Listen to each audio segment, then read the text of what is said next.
ये कहेंगे पाकिस्तान में हिंदुओं को खाने को रोटी नहीं मिल रही, जैसे यहाँ के हिंदुओं को तो दाल मखनी और शाही पनीर दे रहे हैं रोज डेली, है ना। ये अपने हिंदुस्तान के हिंदुओं को नहीं देख रहे, लेकिन इनको पाकिस्तान का हिंदू नजर आ जाता है। जब भाजपा के नेता वोट मांगने के लिए घर घर आएंगे तो अब की बार इनका स्वागत फूल की माला से नहीं, उत्तर प्रदेश की तमाम जनता, उत्तर प्रदेश के किसान एक जूते की माला तैयार करके रखेंगे। और जैसे ही आएंगे बीजेपी के नेता पाएंगे योगी आदित्यनाथ की तो कुर्सी जाने वाली है, वो फिलहाल कुर्सी बचाएं, अपनी पीठ बाद में थपथपाते रहेंगे। हाँ, कुर्सी बचा ले तो वो बड़ी बात है। एक एक्टर को रोने के लिए ग्लिसरीन की जरूरत होती है, लेकिन प्रधानमंत्री मोदी जी बिना ग्लिसरीन लगाए रो जाते हैं, हर जगह रो जाते हैं, और ये इनकी पुरानी नौटंकी है। रोने से कोई समाधान थोड़ी है। अरे आपको प्रधानमंत्री बनाया है, किसी और की सरकार होती तो आपका रोता हुआ समझ में भी आता है। सरकार आपकी है, प्रधानमंत्री आप हैं, तो आप खुद क्यों नहीं कुछ करते, क्यों रोकर दिखाते हैं? आपसे कुछ हो नहीं पा रहा है क्या जो आप रोकर दिखाते हैं? एक चाय वाले से बेहतर इस देश का किसान कुर्सी को चला सकता है और देश को चला सकता है, और देश को चलाया भी है। अभी यूपी के अंदर एक मुद्दा बहुत गरमाया हुआ है, धर्म परिवर्तन लेकर। लगभग 1000 परिवारों का धर्म परिवर्तन किया जा रहा है। क्या लगता है कि सब कुछ यूपी चुनाव आ रहा है इसलिए ये मुद्दा उछाला जा रहा है, क्या है पूरी राय? यूपी चुनाव है तभी ये धर्म परिवर्तन के जो तमाम तरीके के धर्म के राजनीति के मुद्दे हैं वो आपको सुनाई देंगे, वरना इससे पहले आपको कोई जाति धर्म का मुद्दा सुनाई नहीं देगा इस देश के अंदर। अभी आप देख लीजिए, यूपी चुनाव से पहले कोई धर्म परिवर्तन का मुद्दा नहीं था, कोई जाति का मुद्दा नहीं था, लेकिन जैसे जैसे चुनाव करीब आ रहा है आपको धर्म का मुद्दा भी दिखाई देगा, हिंदू और मुस्लिम का भी मुद्दा सुनाई देगा, कास्ट, रिलीजियन, जाति और धर्म तमाम मुद्दे आपको सुनाई देंगे। 4 साल से सत्ता में योगी आदित्यनाथ जी भूल गए थे, वो उनको अभी याद आए, क्योंकि उनको पता है कि वोट मिलना है नहीं, वोट किस नाम पे हासिल करें। तो उसी लिए उन्होंने एक ये प्रोपोगंडा तैयार करा है, और वो प्रोपोगंडा इनका अब की बार ये इस तरीके से ये हिंदू और मुस्लिम करके जैसे भी करके वोट को हासिल करेंगे। और ये जनसंख्या नियंत्रण का कानून इन्हें 4 साल से याद आता नहीं है, क्योंकि 4 साल से तो योगी जी वहाँ बंगाल चुनाव में बिजी हो जाते हैं, कभी बिहार चुनाव में बिजी हो जाते हैं, तो कभी योगी आदित्यनाथ जी हनुमान जी की जाति बता देते हैं, कभी उनको आदिवासी बता देते हैं, तो कभी उन्हें दलित बता देते हैं। तो 4 साल से तो ये इन्हीं कामों में व्यस्त थे, और जो बचा कुचा समय था उसमें ये नाम बदलते गए स्टेटों का। तो अब अगर इनको काम करने की याद आई है और हिंदू मुस्लिम करने की याद आई है तो उन्हें 4 साल के बाद याद आई है, क्योंकि इनको नज़र आ गया कि उत्तर प्रदेश की जनता इन्हें पूर्ण रूप से नकार रही है, तो वोट कैसे हासिल किया जाए, उसके लिए ये प्रोपोगंडा अपना। पाकिस्तान तो बिल्कुल नज़र रखेगा, पाकिस्तान भी नज़र रखेगा, क्या पता बिरयानी सप्लाई करे पाकिस्तान यूपी चुनाव में, ये भी हो सकता है। अभी चाइना भी नज़र रखेगा, देखते जाइए, अभी देखते हैं क्या क्या होगा। अभी चुनाव नज़दीक आ रहे हैं। आप अक्षरधाम मंदिर पे हमला, उरी हमला, पठानकोट हमला, संसद पे हमला, इनकी डेट मिलाइए और चुनाव की तारीख मिलाइए। देश इस बात से ही परेशान है कि इस देश में चुनाव के समय पे ही क्यों हमले होते हैं, चुनाव के समय पे ही क्यों आतंकवादी घटनाएं होती हैं, ना उससे पहले होती हैं ना उसके बाद में होती हैं, चुनाव के समय पे ही होती हैं। आखिर ऐसा क्यों? क्या आखिर पाकिस्तान को हमारे देश के चुनाव से क्या फ़ायदा? और आज भी हमारे देश की तुलना पाकिस्तान से करते हैं, जबकि बांग्लादेश जिसको बनाने वाले हम हैं, 1972 में हमने बांग्लादेश को बनाया, 1971 में हमने बांग्लादेश को बनाया, और उसके बाद बांग्लादेश को बनाने के बाद आज बांग्लादेश हमसे आगे है, उसकी इकोनॉमी, उसकी जीडीपी हमसे आगे है। लेकिन आप हिंदुस्तान को देख लीजिए, क्योंकि हमारे देश की तुलना ही पाकिस्तान से की जाती है, हमारे देश की तुलना ना अमेरिका से की जाती, ना चाइना और जापान से की जाती। 98% की आबादी वाला इजराइल और 133 करोड़ की आबादी वाला हिंदुस्तान, 133 करोड़ की आबादी वाला हिंदुस्तान आज आपको पता है किससे हथियार खरीदता है? वो खरीदता है 98% की आबादी वाले इजराइल से। आखिर ऐसा क्यों? उसके पीछे का रीज़न ये है कि हमारे देश के नेताओं ने इस देश को इतना खोखला कर दिया, इस देश की दीवारों को इतना खोखला कर दिया कि ये वापस से इस हिंदुस्तान को गुलाम बना देंगे। राम के नाम पर इन्होंने घोटाला कर दिया। और आप अगर यूपी की बात करते हैं तो मोदी जी के संसदीय क्षेत्र बनारस को भूल जाएंगे क्या? आज मोदी जी के संसदीय क्षेत्र अगर बनारस आपको जाना है तो आपको उसके लिए गाड़ी की ज़रूरत नहीं है, बाइक की ज़रूरत नहीं है, आपको तैर के जाना पड़ेगा, क्योंकि वहाँ पर 4 बाल्टी पानी की गिर जाए तो बाढ़ आ जाती है। अभी आपने देखा पूर्व आईएएस ने वहाँ पर उत्तर प्रदेश के मुख्यमंत्री को लेकर तंज कसा है कि आप इंद्रदेव के ऊपर मुकदमा कर दें, क्योंकि इस देश की सरकार जो है वो लगातार बात करती है हिंदू मुस्लिम पर, वो बात करती है जाति और धर्म पर, और इनके पास ना कोई मुद्दा बचा था और ना वोट किस नाम पर मिलेगा। मांगिए किसान के नाम पर वोट, मांगिए शिक्षा के नाम पर वोट, मांगिए स्वास्थ्य के नाम पर वोट, मांगिए बेरोजगारी के नाम पर वोट, देखिए आपको मिलेगा या नहीं मिलेगा। एक बार कह के देखिए बीजेपी से किसी भी राज्य में चुनाव लड़ ले शिक्षा, स्वास्थ्य और बेरोजगारी के नाम पर। अगर इनके कैंडिडेटों की जमानत ना जब्त हो जाए ना, तो आप नाम लिख के ले लीजिएगा मुझसे। और आपको बता दूं कि इस बार उत्तर प्रदेश के अंदर कोई हंगामा नहीं होगा, कोई शोरगुल नहीं होगा। जब भाजपा के नेता वोट मांगने के लिए घर घर आएंगे तो अब की बार इनका स्वागत फूल की माला से नहीं, उत्तर प्रदेश की तमाम जनता, उत्तर प्रदेश के किसान एक जूते की माला तैयार करके रखेंगे। और जैसे ही आएंगे बीजेपी के नेता, कुछ नहीं करना है इनके साथ में, वो जूते की माला उतारनी है और इनके नेताओं के गले में पिना देनी है। बस इनका स्वागत अब की बार जूते की माला से करना है, ताकि ये शर्मिंदा होकर खुद देश को छोड़कर चले जाएं। 7 महीने के दौरान हमारे देश के कम से कम 500 से ज़्यादा हमारे किसान भाई जो हैं वो शहीद हो चुके हैं। ये 500 से ज़्यादा शहादतों के चलते आपको लगता है कि इस देश का किसान अब बॉर्डर से हटने वाला है? दूसरी बात, जो लोग कहते हैं, जो नेता कहते हैं कि किसान को यहाँ पर पैसों में लाया गया है, तो इन बुजुर्गों को खरीदने की औकात किसी सरकार की, किसी नेता की नहीं है जो इनके ज़मीर को खरीद सके। ज़मीर मर गया है तो इस देश के नेताओं का, उन अभिनेताओं का जो योगा का ड्रामा करके दिखाते हैं, लेकिन किसान को लेकर उनके मुंह से, उनके हलक से आवाज़ नहीं निकलती, जैसे उनकी हलक में सत्ता की दलाली का फेविकॉल अटक गया हो, जो उनके मुंह से आवाज़ नहीं निकलती।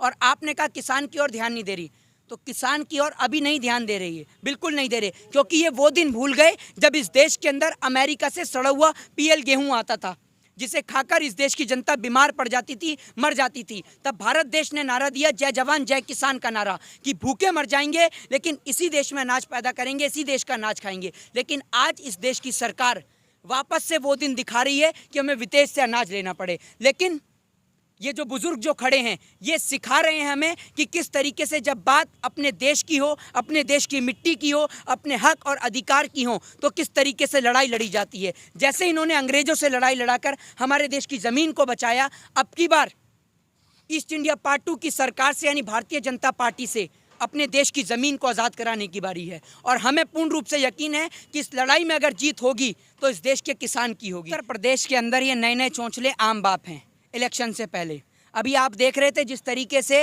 बंगाल चुनाव से पहले बंगाल का हिंदू खतरे में था, लेकिन बंगाल चुनाव हार गए तो हिंदू खतरे से बाहर आ गया। अब गृह मंत्री एक बार भी नहीं बोलेगा कि बंगाल का हिंदू खतरे में है, एक बार भी नहीं बोलेंगे। पहले खतरे में था। अब आपने सुना नहीं होगा उत्तर प्रदेश के मुख्यमंत्री से कि बंगाल जाए और बंगाल के जाकर हिंदुओं को बचाए, नहीं सुना होगा। ये बात करते हैं, अपने हिंदुस्तान के हिंदू नहीं दिख रहे इन्हें, ये बात करेंगे पाकिस्तान के हिंदुओं की। ये कहेंगे पाकिस्तान में हिंदुओं को खाने को रोटी नहीं मिल रही, जैसे यहाँ के हिंदुओं को तो दाल मखनी और शाही पनीर दे रहे रोज डेली, है ना। ये अपने हिंदुस्तान के हिंदुओं को नहीं देख रहे, लेकिन इनको पाकिस्तान का हिंदू नज़र आ जाता है। हमारी मोदी जी से निवेदन है कि मोदी जी आप इस्तीफ़ा दे दीजिए, उसके बाद आप चाहे पाकिस्तान में बिरयानी खाइए, चाहे चाइना पे झूला झूलिए, चाहे आप अमेरिका घूमिए, चाहे आप जापान घूमिए, चाहे आप रसिया घूमिए, लेकिन आप इस्तीफ़ा दे दीजिए। पहली बात तो देश के लोगों को, देश के प्रधानमंत्री जी के आंसुओं की नहीं, ऑक्सीजन, बेड, वेंटिलेटर और दवाइयों की ज़रूरत है। हाँ, प्रधानमंत्री जी के रोने से किसान के खेत में यूरिया नहीं पहुँच जाएगा, प्रधानमंत्री जी के रोने से कृषि काले कानून वापस नहीं हो जाएंगे, और प्रधानमंत्री जी का तो काम ही रोना धोना है। एक एक्टर को रोने के लिए ग्लिसरीन की ज़रूरत होती है, लेकिन प्रधानमंत्री मोदी जी बिना ग्लिसरीन लगाए रो जाते हैं, हर जगह रो जाते हैं, और ये इनकी पुरानी नौटंकी है। रोने से कोई समाधान थोड़ी है। अरे आपको प्रधानमंत्री बनाया है, किसी और की सरकार होती तो आपका रोता हुआ समझ में भी आता है। सरकार आपकी है, प्रधानमंत्री आप हैं, तो आप खुद को क्यों नहीं कुछ करते, क्यों रोकर दिखाते हैं? आपसे कुछ हो नहीं पा रहा है क्या जो आप रोकर दिखाते हैं? आपको पता है उसमें 25% वैक्सीन, 75% वैक्सीन फ्री में लगाई, 25% वैक्सीन जो है उसमें लोगों ने पैसा देकर वैक्सीन लगवाई है, जिसमें 700 रुपये से लेकर 1100 रुपये से लेकर 3000 रुपये तक की वैक्सीन लगवाई, और जिसको लेकर ये लोग इतना बड़ा ढोल पीट रहे थे। अभी कल योग दिवस के अवसर पर भारतीय जनता पार्टी के सारे लुप्त नेता, गुमशुदा की तलाश के जिनके पोस्टर लगे हुए थे, वो सारे के सारे नज़र आ गए। वो नेता जो अब तक चुप थे, मौन थे, गायब थे, क्योंकि अस्पताल में लगातार मौतें हो रही थी, गंगा नदी के घाटों से लाशें निकल रही थी, ऑक्सीजन की कमी के कारण, वेंटिलेटर की कमी के कारण लोग मरते जा रहे थे, दम तोड़ते जा रहे थे। इसीलिए भारतीय जनता पार्टी के तमाम नेता गुमशुदा थे। और कल योग दिवस के अवसर पर सारे के सारे नेता से लेकर अभिनेता तक सारे के सारे योगासन और प्राणायाम करते गए। कल जब मैं रात को टेलीविज़न देख रहा तो बड़ा मुझे दुख हुआ, और इस बात का बड़ा दुर्भाग्य है इस देश का कि we are living in 21st century. इस 21वीं सदी के भारत में जो लोगों का पेट भरता है उसके लिए कोई आवाज़ उठाने वाला नहीं है।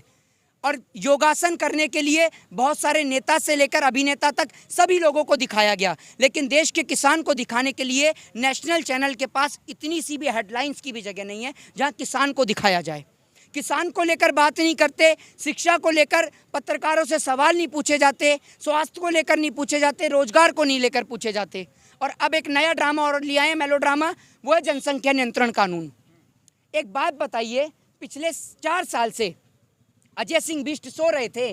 सेंटर में इनकी सरकार, प्रधानमंत्री मोदी बीजेपी के हैं, बीजेपी की सरकार उत्तर प्रदेश में, तो पिछले 4 साल से आप सो रहे थे कुंभकर्ण की तरह पर कि आज जागे हैं आप। कुंभकर्ण भी 6 महीने में जाग जाता था, लेकिन ये लोग जागे ही नहीं। अब इन्हें चुनाव इनका नज़दीक आ गया, इनको समझ में आ गया कि हिंदू मुस्लिम के नाम पे वोट मिलेगा नहीं।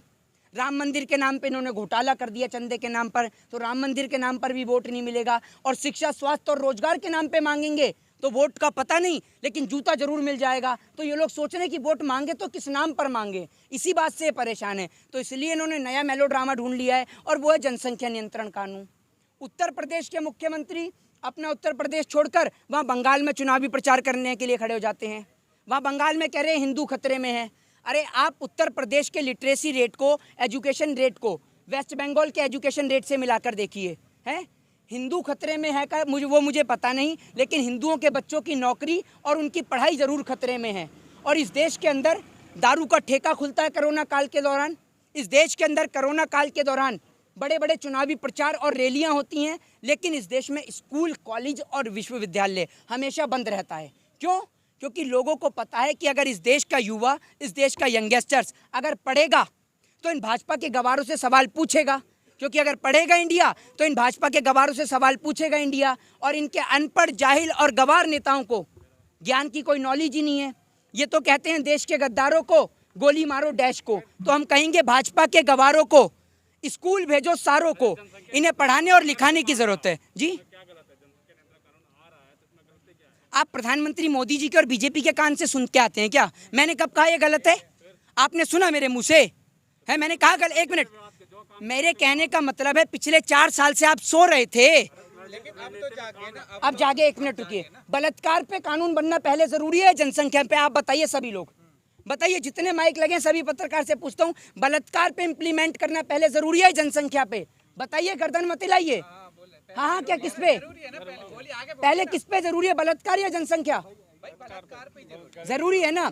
अगर बलात्कार पे इन्होंने स्ट्रिक्ट कानून बनाया होता तो आज कुलदीप सिंह सेंगर, चिन्मयानंद, नित्यानंद, राम रहीम, आसाराम आज फांसी के फंदे पे झूल रहे होते, और इस देश के अंदर बहन बेटियां रात को 12 बजे भी सुरक्षित सड़कों पे घूमती। आज उत्तर प्रदेश का ये मंजर है कि उत्तर प्रदेश में आप क्राइम रेट को उठाकर देख लीजिए, महिलाओं के साथ रेप, बलात्कार, अपहरण, लूट, डकैती जैसी घटनाएं बढ़ी हैं 2017, 18 और 19 में।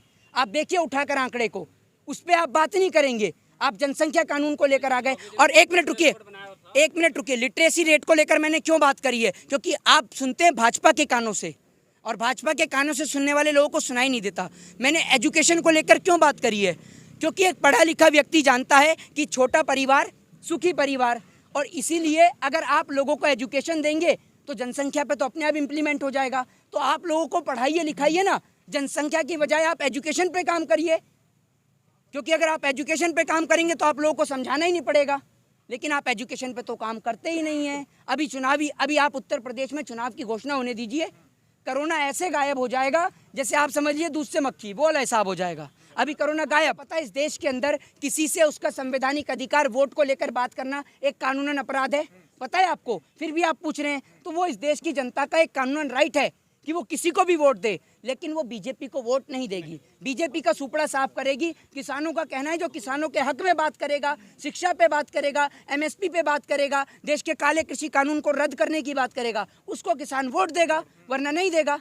किसी को नहीं देगा वोट अगर नहीं बात करेगी। है इस देश के अंदर किसी नेता के अंदर दम या किसी अभिनेता के अंदर दम जो 700 से ज़्यादा, 500 से ज़्यादा जो हमारे किसान भाई शहीद हुए हैं उनके घर और परिवार को चला सके?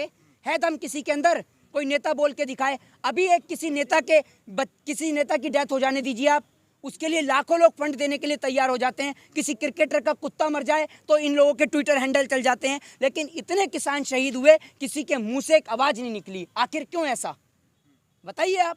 वो किसान जो कश्मीर से कन्याकुमारी तक लोगों का पेट पाल रहा है, आज उस किसान को यहाँ पर बॉर्डरों पर बैठना पड़ रहा है, गर्मी के अंदर, सर्दी के अंदर, बरसात के अंदर, लेकिन उसकी कोई सुनने वाला नहीं है।